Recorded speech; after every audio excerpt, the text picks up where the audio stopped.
in one, which is really the breathing heart of the whole city of Tetouan. As far as the main church or cathedral of Tetouan in the Insanchi is a very beautiful church, and it still stands there. And even though some of the icons there would probably disturb Spaniards more than they would Moroccans, nobody seems to be concerned about them, because there's a cross and an eagle. The cross represents Christianity or the Catholic Church. The eagle represents the Franco movement, and there was an alliance between them during the Protectorate. So it's there in the architecture, but hundreds and thousands of people pass by. Nobody seems to be concerned, but I'm sure the Spaniards would be more sensitive to these things. The Medina of Tetouan reflects 5 centuries of history. The reason is that different quarters have been developed, or the urban expansion and development has occurred over the last 5 centuries, which means that you can live 5 centuries of history through one visit of about 1 hour and a half, because you can enter the 15th century nucleus of the city. You find the Kasbah, for example, and some arches which were just built by the founder, Al-Mandari. You can continue through 17th century street and visit some of the 17th century, like the Naqsi's house, who were the rulers of Tetouan during the 17th century, and appreciate the architecture, which is a reproduction of the Morisco architecture in the Iberian Peninsula. So you can find some mosques which were built during the 18th century, for example, or some private houses which were built during the 18th century, and then others you can end up in a different quarter which was built during the 19th century or the early part of the 20th century. So and this is just visiting about 1/3 of the Medina. By visiting, you can live or relive 5 centuries of history by visiting one part of the Medina. And this evolution is clear, for example, in many aspects of the Medina of Tetouan. It is clear, for example, there is a division according to the functions, 3 general divisions of these different quarters. One is you have some residential areas which are very, very quiet and peaceful. You have some commercial areas which are very active, entire streets where you have little shops and markets in some squares. And the third type is the craftsmen, the quarter where the craftsmen are, because Tetouan has been an industrial city in the sense that it produced some very interesting objects. It used to export, for example, silk during the 19th century. It used to grow silk and make cloth and export it. And also, the outskirts of Tetouan is a place where you have many farms which are where you find a variety of fruits and cattle and so on. And there's a river also which crosses the 2 rivers, the 2 mountains. So Tetouan is built on the edge of one of them, the Dersa mountain, which overlooks this river. And during the Roman times, the ships used to enter from the Mediterranean all the way to the Roman city of Tamuda, which is only 5 kilometers away from Tetouan on the road to Shawan. So the river has been very, very important. So we have the sea, we have the river, we have mountains, we have plains. I think the geography is very, very, very rich, although it is not a very fertile land. But it's important from the strategic point of view, and it's important as a cultural city. So the division of the Medina, according to functions, is very interesting, but it was not planned. The only part of the Medina which was planned is the Jewish quarter, because it was rebuilt actually it was moved from one part of the Medina to another during the early 19th century. So the streets are linear and others are perpendicular according to the model of Western cities. But the Medina of Tetouan, you have many narrow streets. It appears to a foreigner to be a labyrinth. You can get lost. But there's a certain internal logic, which is not the same as one you'd expect from the town planners of. I think it has its charms, and also it was built on a hill, so from certain parts of the city you can see the plains and the sea. If you compare it with Fez, for example, Fez is like a well. You enter the gate and you start going down until you reach the bottom, then you start going up. But Tetouan is built on a very nice round hill overlooking the Mediterranean Sea. So from which you can also see the mountains. And the grand mosque was built on the highest spot, so that the minaret of the great mosque can be seen from anywhere in the surrounding areas. Even though the city has grown tremendously in a rather archaic manner, but the great mosque can still be seen from a very long distance.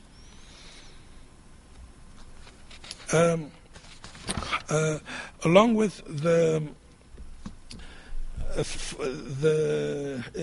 division of the functions of the city, the evolution is very interesting. For example, the 17th century houses of Tetouan are completely different from the 18th or 19th or 20th century houses. The 17th century houses were very simple, Mediterranean style houses.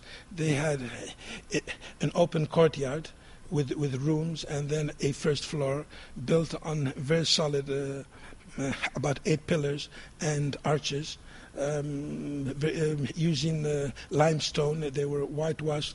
There were no tiles. There was also there was usually a fountain either in the middle or on the side. And this is the reason is that there are two features which are very interesting in Tetouan. The city of Tetouan was built on the mountain, on a rock. And there is a network of underground caves which spread under the city. They are the result of a second network of water, which we call the Skundu water network, and which is an underground network. It starts from the top of the mountain, and so these wells are probably the result of this water over many centuries. But during the 16th century, the Tetouanese used to imprison the Portuguese captives in a prison, an underground prison, in the heart of the Medina. And in part of this underground prison, you have a church, because they allowed them to build an altar in order to worship, and then during the daytime they built the city wall. Now, our association would like to see a museum of the, in Spanish they're called masmorras, in Arabic al-matamir. I mean, it's very interesting. Anyone would like to visit a Christian church under an Islamic city from the 16th century. And this was a system in the Mediterranean. I mean, it was not particular to Tetouan. In Cáceres and other Spanish cities, in Italy, in Algiers, they had these underground prisons. And in Spain, many of them can be visited as museums. So the Tetouani captives would be, let's say, lodged in these underground prisons in Spain or Portugal or other parts of the Mediterranean, and vice versa. So it's very interesting in the 16th century context.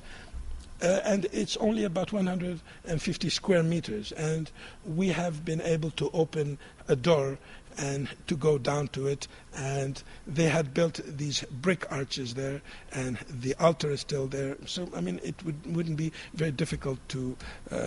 We have been trying to convince the local authorities to build this museum, but so far we haven't been completely successful. But we are hopeful.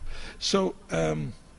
I think this is very interesting. So as far as the water network, which has existed for over 4 centuries, they built these pipes across the city in different directions. So you have many of the public fountains used to be fed, and some still are, with this water, underground water, many of the houses, you see this water goes from house to house, to mosque, to house, and it spreads all over the city, and then it ends up in the river. So it is very warm water during the winter, and it is cold during the summer because of the rocks through which it passes. It is not drinking water, but it's used for cleaning and so on, and it is used to for these fountains inside the houses. That's why you have many fountains in the Tetouan houses. Okay, so you have seen one part, now we'll see the part on the architecture as I talk. As far as this Skundu water system, it has had some competition recently from the local water and electricity company, which has introduced its water to the Medina, and therefore, on the pretext of digging their own, tubes and so on, they have been destroying some of the Skundu water tubes. But I think it's very interesting, and we're very proud of this water system as part of the cultural heritage of the city. From the historical point of view, as I said, the history has gone up and down. So, for example, you can say that it had been destroyed, then it was rebuilt during the 16th century. Then one very important point in our history is the War of Tetouan of 1860, when the Spanish army occupied the city for 2 years and did not leave the city until the Moroccan Sultan had to pay a an enormous fine. The British paid part of the fine because they didn't want the Spanish army in Morocco because they were our number one business partners, and the Moroccans couldn't pay the rest because the government was virtually bankrupt. So the Spaniards decided to occupy the ports of Morocco and to get the taxes and this was one of the causes of the financial crisis of the Moroccan government during the 19th century, which paved the way to the protectorate. So, here Moroccan history is going down, and then the city of Tetouan became the capital of northern Morocco, and it started to prosper again, especially not only from the economic and social, but from the cultural point of view.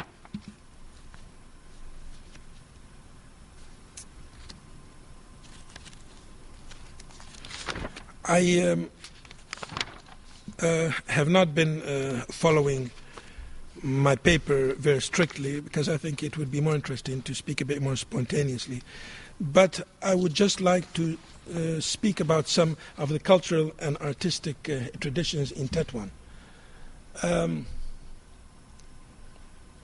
One of the projects which we have been carrying out at the university and the Tetouan Asmir Association is we have catalogued many of the over 30 private libraries in Tetouan, as well as some of the public ones. And as a result, we have discovered many manuscripts by local Tetouani scholars. And some of these libraries are historical libraries, like the Dawood Library.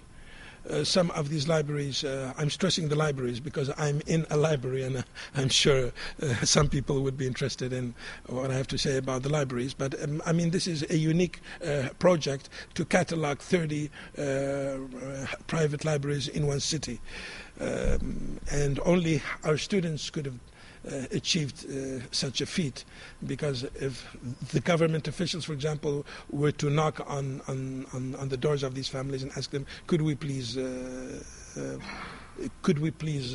be allowed to catalog your libraries, they would have probably said, no, because maybe the wife would ask them to come in the morning and they would only be able to come in the afternoon because they have work, but the students would come at any time because they have to do that work for their professors. And so it's a good deal for everyone. It's a good deal for the professors because we have a very good idea of the content of over 30 private libraries in the city of Tetouan, and about 8 or 10 in Al-Qasar Al-Kbir, a couple in Tangier, many more in Shawin, and in the city of La Roche. All of these cities are in northern Morocco.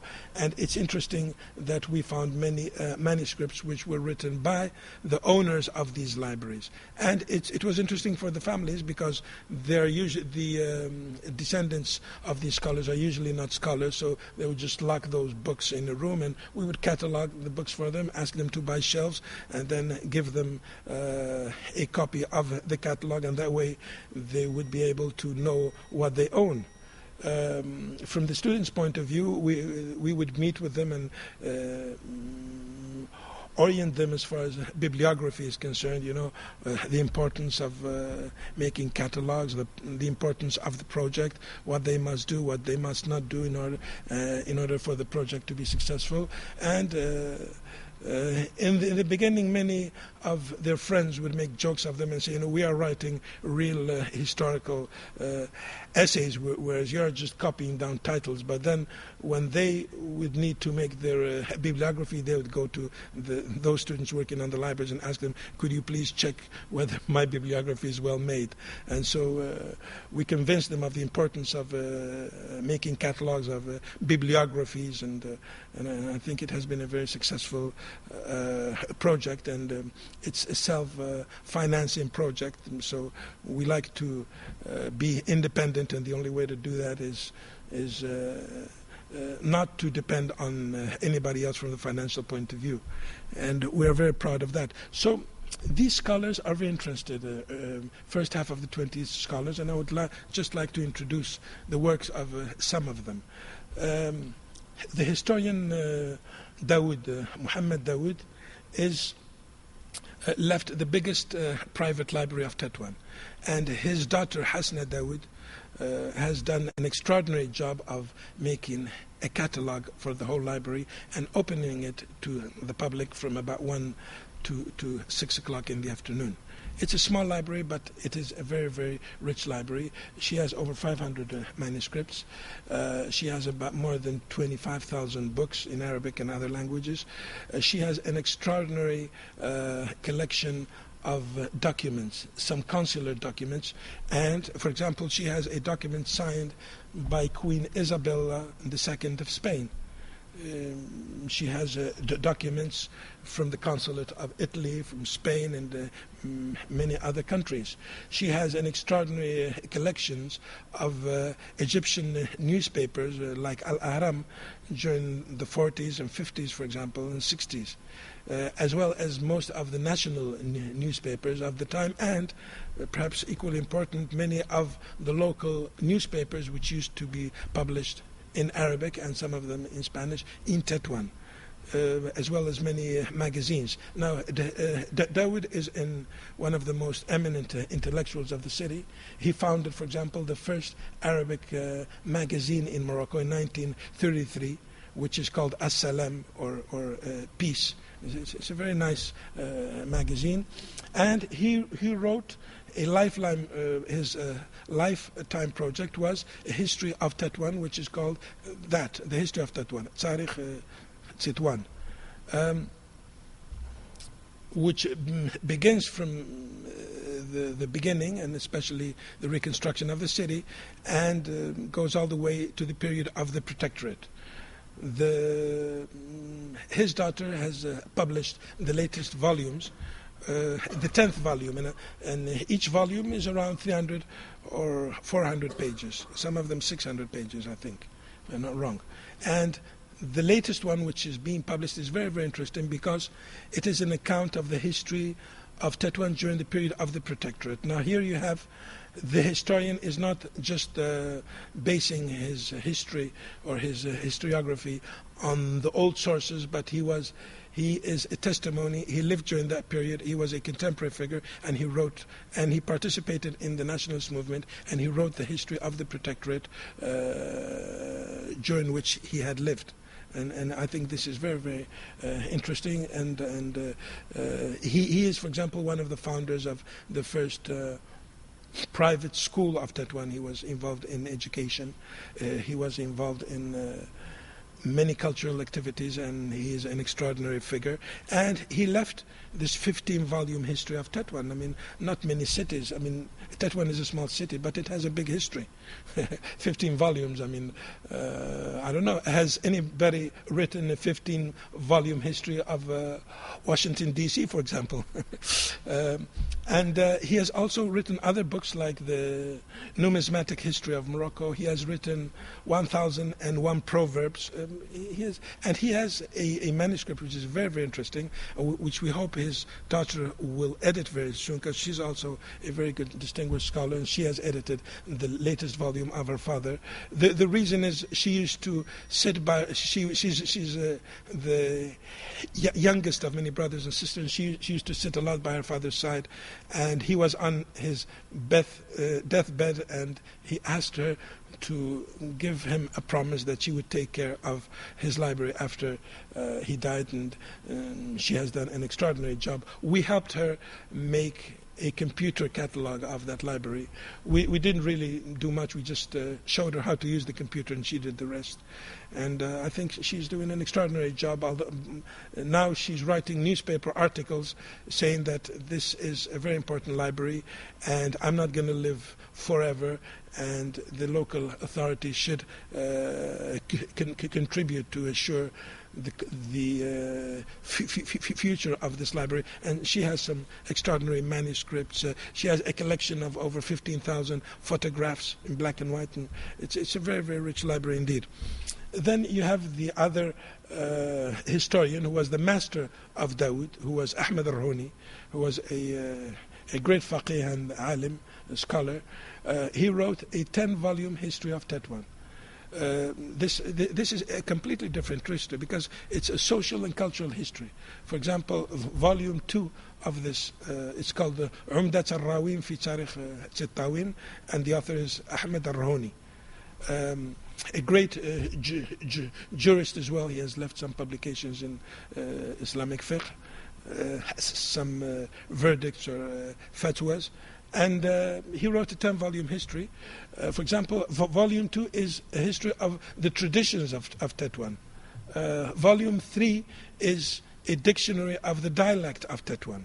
And the rest is a biographical dictionary of the scholars of Tetouan and of Fez, because that was where he did his education. So the part on Fez is interesting, because the Fazis did not tend to write about their own scholars, because you only write about someone if you come from outside. So I think this book is very interesting. So what we have done in our association, we have tried to edit and publish many of these works which we discovered in these libraries. For example, among our over 90 titles, we have published about 6 volumes of Ahmed Arhoni's History of Tetouan, Umdat al-Rawin. Another very interesting scholar, and as you may notice, they're completely different from each other, is the faqih, the jurist, Muhammad al-Murir, who wrote a biographical dictionary of Tetouan and its region. This is a very, very interesting book, which reproduces the scholars in the neighboring areas of Tetouan, in the rural areas where the Arabic culture has been widespread to a great extent. And I think, for example, he wrote the biography of some of the greatest Sufi masters of the different schools, like Benajiba or Al-Harraq, who created a 19th century brotherhood in Tetouan, and others. And it's very, very... Al-Murir was a very high-level literary figure. I mean, his Arabic style is very, very sophisticated, and a very great jurist, because he worked as a judge in northern Moroccan cities during most of his life. So as you can see, this is a different type of publication. We also have another figure of Tetouan, it's Hamil Wazani, who was a very interesting literary figure, and he a prolific writer. And here we will see some of Tetouan's manuscripts from the private libraries of Tetouan, especially from the Dawood library, here on this CD-ROM on the traditional arts of Tetouan. there's a commentary, but I have because you cannot hear the commentary and my commentary at the same time. But these are some of the manuscripts from the Dawood Library. We selected them for their beauty and their specificity and their world cultural dimension, I would say, because they're very unique. This is a 19th century, for example, manuscript by Mhammad Benaboud. This is the book I told you about. Yeah. And they're completely different from each other. This is some of these manuscripts are, for example, on Andalusian music, like Kunnash al-Hayek. There's a copy of the Quran which is 600 years old from Al-Andalus, which is here. So, there's a 19th century, this is it. It's a marriage contract from the 19th century. It's absolutely beautiful, by Mhammad Benaboud. He certainly had the time to do it. Tamil Wazani wrote, for example, the first autobiographical novel in the history of Moroccan literature. Before finishing, I would like to show you some parts of our this is the Quran, I think. It's about 600 years old, and it's written on deerskin.